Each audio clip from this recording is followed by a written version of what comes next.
תרים, תרים. ראש הממשלה עוד דקה תיכנס לשעון.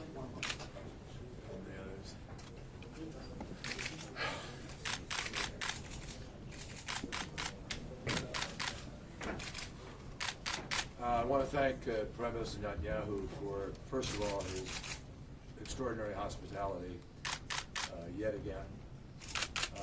We had an extremely friendly, very productive, long discussion last night. I think it's fair to say that we made progress, that we were pleased with the substance of the discussion and agreed, each of us, to do some homework.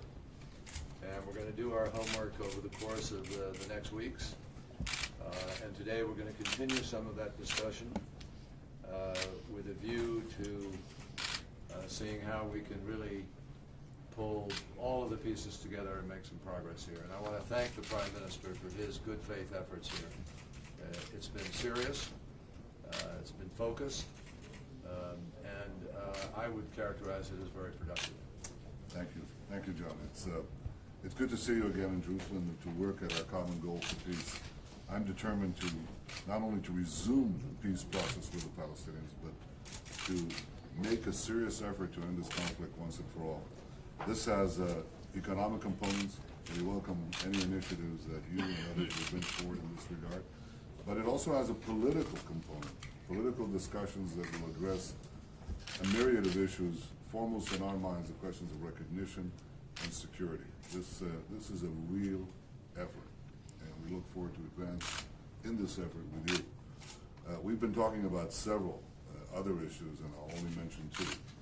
First, we've been talking about Syria and the human tragedy there, but the fragmentation of that country is creating a situation where one of the most dangerous stockpiles of weapons in the world is now becoming accessible to terrorists of every shade and hue.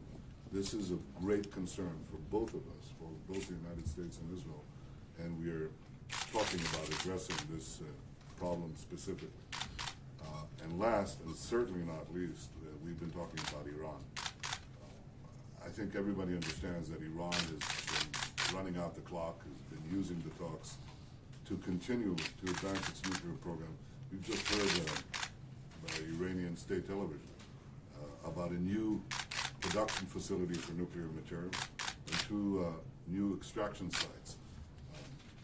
I think we also understand what it means for the world to have rogue states with nuclear weapons.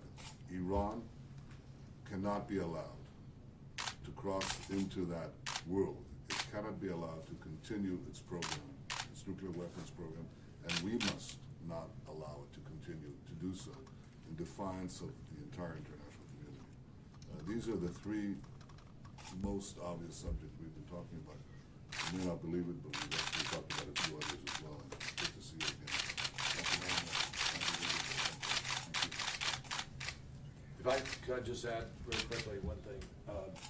We have been talking about some economic initiative, but I think both of us, and the Prime Minister just said this, we want to make it absolutely clear that whatever steps we take with respect to economics are in no way a substitute, but they are in addition to the political track. The political track is first and foremost. Other things may happen to supplement it. Secondly, with respect to Iran, I have reiterated to the Prime Minister, as I did yesterday to the President, President Obama could not be more clear.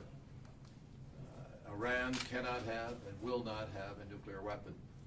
And the United States of America has made clear that we stand not just with Israel, but with the entire international community in making it clear that we are serious, we are open to negotiation, but it is not an open-ended, endless negotiation.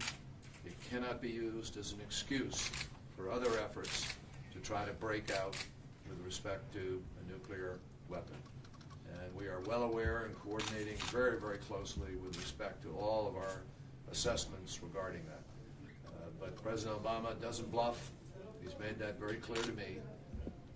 And we hope the Iranians will come back to the table with a very serious proposal. Thank you. Thank you. Thank you.